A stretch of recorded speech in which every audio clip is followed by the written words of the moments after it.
அனைவருக்கும் வணக்கம். வேட்டக்காளியம்மா ஆலயத்திலேருந்து உங்கள் அருள்வாக்கம்மா.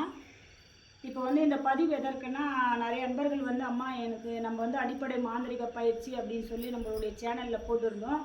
நிறைய நண்பர்கள் ஃபோன் பண்ணுறீங்க, ரொம்ப சந்தோஷம். அதில் டவுட் கேட்குற நண்பர்களுக்காக இந்த பதிவு சொல்கிறேன். அம்மா, நாங்களும் தீட்சை வாங்கினோம் ஒரு குரு மூலிமா, எங்களுக்கு எதுவுமே தெரியலம்மா, இது வரைக்கும் நாங்களும் அவர் சொன்னதெல்லாம் பண்ணோம் அப்படின்னு சொல்லி நீங்கள் சொல்கிறீங்க.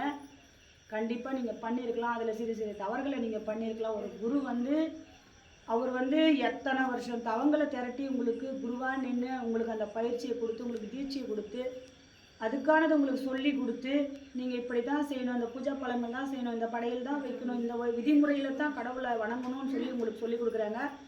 அதில் ஏதோ ஒரு தவறுகளை நீங்கள் செஞ்சுருக்கலாம். அதனால் உங்களுக்கு அது பலிதம் இல்லாமல் போகலாம். இப்போ குரு ஒருத்தர் நம்மளுக்கு கொடுக்குறான்னு சொன்னால் அவர் எத்தனை வருஷம் தவங்களாக இருந்து இன்றைக்கி குருவாக நிற்க வச்சுன்னா அந்த அம்பாளுடைய கருணையும் அந்த கருணையால் தானே அவரும் குருவாக இருக்கிறாரு. இப்போ அவர் கொடுக்குறாரு சொல்லி அவர் மேலே குற்றங்களை சொல்ல வேணாம். நாங்களும் ஒரு காலத்தில் குருக்கிட்ட தீட்சை வாங்கி தான் இந்த அளவுக்கு வளர்ந்துருக்குறோன்னா எங்களுடைய தனித்திறமைகள் தான். மந்திரம் பாதி தந்திரம் பாதி மதி முக்கால்னு சொல்லுவாங்க. நம்ம மதி மந்திரம் தந்திரம் இது மூணுமே சேர்ந்தது தான் மாந்திரிகம். இதை நல்ல பயன்பாட்டுக்கு நீங்கள் கொண்டு போகணுன்னு நினைக்கும் போது கண்டிப்பாக நல்ல இறையாற்றலோட நல்ல சிந்தனையோட அம்பாள் மட்டும்தான் எல்லாம். இல்லை நம்ம கும்புற தெய்வம் ஆண் தெய்வமாக இருக்கட்டும் பெண் தெய்வமாக இருக்கட்டும் அவங்க மட்டும்தான் உலகம், அவங்க தான் தாய் தந்தை, அவங்க தான் நம்மளுக்கு கூட பிறந்தவங்க. எல்லாமே நீங்கள் அவங்க மேலே நம்ம குடும்பத்தில் ஒருத்தராக அவங்க மேலே நீங்கள் பாசம் வைக்கும் போது உங்களுக்கான வழிகளை கண்டிப்பாக செய்வாங்க. கடவுள் காற்றுலேயும் இருக்கிறாங்க, மழையிலும் இருக்கிறாங்க. நம்மளை சுற்றி இறையாற்றல் தான்.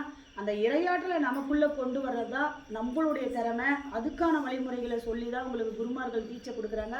அதை கரெக்டாக பின்பற்றுங்க, கண்டிப்பாக நடக்கும். இப்போ அம்மா நீங்கள் உங்கள் பயிற்சி நிலையத்தில் நாங்கள் சேர்றோமா இல்லை எங்களால் வர முடியல புக்கு கொடுக்க முடியுமான்னு கேட்குறீங்க.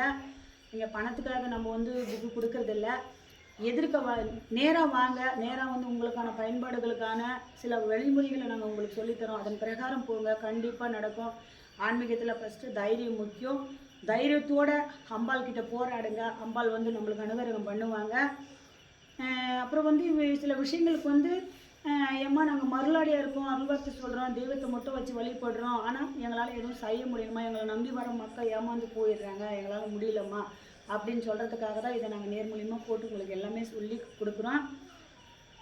கண்டிப்பாக இறையாற்றல் இந்த பிரபஞ்சத்தில் நம்மளை சுற்றி இறையாற்றல் இருக்குது. அந்த இறையாற்றல் உணரக்கூடியது தான் நம்மளுடைய நம்பிக்கை. நம்மளுடைய குரு மாதா பிதா, குரு முன்னறி தெய்வம்னு சொன்னாங்க.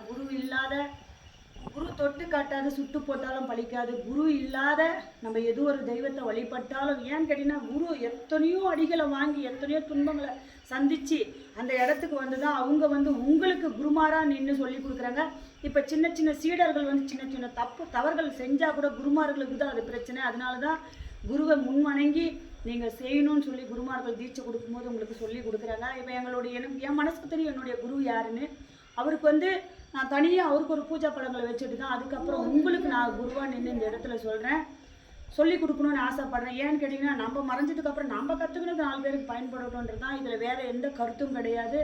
இது காசுக்கு விலை பண்ணலை இந்த மாந்திரிகத்தை. அது கூட அவங்க தங்கறதுக்கு அவங்களுக்கு சாப்பாட்டுக்கான ஒரு சின்ன நிதிதான தவிர, சின்ன ஒரு காணிக்கை தானே தவிர இதில் வேறு எந்த கருத்தும் கிடையாது. நீங்கள் எல்லோரும் தெரிஞ்சுக்கின பயன்பாட்டை கொண்டு போகணுன்றது தான் இந்த விஷயம். இந்த பயன்பாடை கொண்டு போய் 4 மக்களுக்கு இப்போ நிறைய உலகத்தில் எதிர்மறை ஆற்றல்களை நிறைய பேர் சேவன மூலியமாக செய்கிறாங்க. நம்மளை நம்பி வர்றாங்க. அம்மா எங்களுக்கு இதை செஞ்சுட்டாங்க அதை செஞ்சுட்டாங்க எங்களை காப்பாற்ற சொல்லும்போது நம்மளால் காப்பாற்ற முடியாது. அது மன கஷ்டம் நம்மளுக்கு. நம்ம அம்பாவை தேடி வராங்க. அந்த திறமைகளை கற்றுக்கங்க, அந்த திறமைகளை கொண்டு போங்க, உங்களுக்குள்ளே கொண்டு போய் இறையாற்றலை முழுசாக உங்களுக்குள்ளே உணருங்கன்னு சொல்லி தான் இந்த மாந்திரிக கிளாஸ், அடிப்படை மாந்திரிக கிளாஸ் நம்ம கொடுத்துட்ருக்குறோம். அதில் கணபதியும் உண்டு, காளியும் உண்டு, நீங்கள் கேட்குற தெய்வங்களும் உண்டு. நீங்கள் ஆண் தெய்வமாக இருந்தாலும் பெண் தெய்வமாக இருந்தாலும் நம்ம கொண்டு போகிறதான். நம்ம தாய் மேலே எப்படி ஒரு பாசத்தை வைப்போமோ அது மாதிரி தான் இறைவன் மேலும் தாய் மேலும் நம்ம வச்சோம்னா நம்மளுக்கானது கண்டிப்பாக முன்ன நின்று அம்மா காத்து கொடுப்பாங்கன்றது இது என்னுடைய நம்பிக்கை. அது உங்களுடைய நம்பிக்கையாகவே இருக்கட்டும். நான் இப்போ எனக்கு ஒரு குரு இருந்து இன்றைக்கி நான் இந்த 15 வருஷமாக எத்தனையோ அடிகளையும் வழிகளையும் தாங்கி இந்த ஒரு ஆலயம், சின்ன ஒரு ஆலயமாக இருந்தால் அந்த ஆலயம் கட்ட எத்தனையோ அடிகளை நான் தாங்கியிருக்கேன். தாங்கினதுனால தான் நம்ம மனசை ஃபஸ்ட்டு சுத்தமாக இருக்கணும். மனம் மனம் செம்மை என்றால் மந்திரம் தேவையில்லை. நம்ம மனசில் இருக்கிற அழுக்கெல்லாம் நம்ம கழுவிட்டு உடல் சுத்தி, நம்ம மன சுத்தி, அடுத்தவங்களுக்கு பொச்சிருப்பு போடாமல் அடுத்தவங்களுக்கு எடுக்கணும், அடுத்தவங்க கஷ்டப்படுத்தணும், நம்மளே ஒருத்தர் கஷ்டப்படுத்தணும், அது தாய் பார்த்துக்கிறா. புரியுதா? நான் சொல்கிறேன், ஒரு காலத்தில் நானும் ரொம்ப கோவக்காரியாக இருந்தேன். ஆனால் இன்றைக்கி வந்து தெய்வத்துக்கிட்ட வந்த அப்புறம் அம்பாள் தான் எல்லாமே அப்படின்னு சொல்லி எல்லாம் வந்து இதெல்லாம் வந்து மண்ணுக்குள்ளே பிறக்கிறோம், மண்ணுக்குள்ளே மறையிறோம். புரியுதா? நம்ம இருக்கிற வரைக்கும் எப்படி பிறந்தோம், ஆனால் எப்படி வாழ்ந்தோம் அப்படின்னு சொல்லி நினைக்கணுன்றதுக்காக தான் இந்த அடிப்படை மாந்திரிக பயிற்சி உங்களுக்கு கொடுக்கணும்னு நினைக்கிறேன். தேவைப்படுறவங்க முன்பதிவு பண்ணிக்கோங்க. முன்பதிவு பண்ணிங்கன்னா தான் உங்களுக்கான பொருட்களை வந்து நாங்கள் குடுவை, மை, புத்தகம் இதெல்லாம் நாங்கள் ரெடி பண்ணோம். உங்களுடைய குலதெய்வம் என்ன, உங்களுடைய இஷ்ட தெய்வம்னா நீங்கள் எந்த சாமி வச்சு அருள்வாக்கு சொல்கிறீங்க அப்படின்னு சொல்லிட்டு முன்பதிவு பண்ணுங்கள். கண்டிப்பாக அம்பாளுடைய அனுகிரகம் உங்களுக்கு இருந்தால், நீங்கள் வேட்டக்கலையம்மத்தில் பயிற்சி எடுக்கணும் அப்படின்னு சொல்லி விதிவிலக்கு இருந்தால் கண்டிப்பாக நீங்கள் சேர்ந்து பயிற்சி எடுப்பீங்க. அனைவருக்கும் எல்லாருக்கும் நல்லதே நடக்கணும். நீங்களும் எல்லாரையும் நல்ல வழி கொண்டு போகணும். உங்களை நம்பி வரவங்களுக்கு இறையாற்றல்னா என்ன அப்படின்னு சொல்லி புரிய வைக்கணும். இறைவன்னா எங்கே இருக்கிறான்? நமக்குள்ளே தான் இறைவன் இருக்கிறான். ஆனால் இறைவன் வந்து இப்போ நேராக பேச முடியாது. அதனால தான் நம்மளை நிற்க வச்சு இந்த இடத்துல இந்த டைமில் இங்கே பேச வைக்கிறவங்க மத்தியில். ஏன்னா இறைவனால் வந்து நேராக பேச முடியாது. அதனால நம்மள ஒரு கருவியை யூஸ் பண்ணிக்கிறாங்க தாய். எவ்வளோதானே தவிர நானே கடவுள், நான் தான் கடவுள் நான் சொல்ல விரும்பலை. உங்களுக்கு எனக்கு தெரிஞ்சது உங்களுக்கு சொல்லிக் கொடுக்கணும்னு விருப்பப்படுறேன். தேவைப்படுற மக்கள் வந்து நீங்கள் வேணுன்றவங்க முன்பதிவு பண்ணுங்கள். அனைவருக்கும் வணக்கம். நன்றி.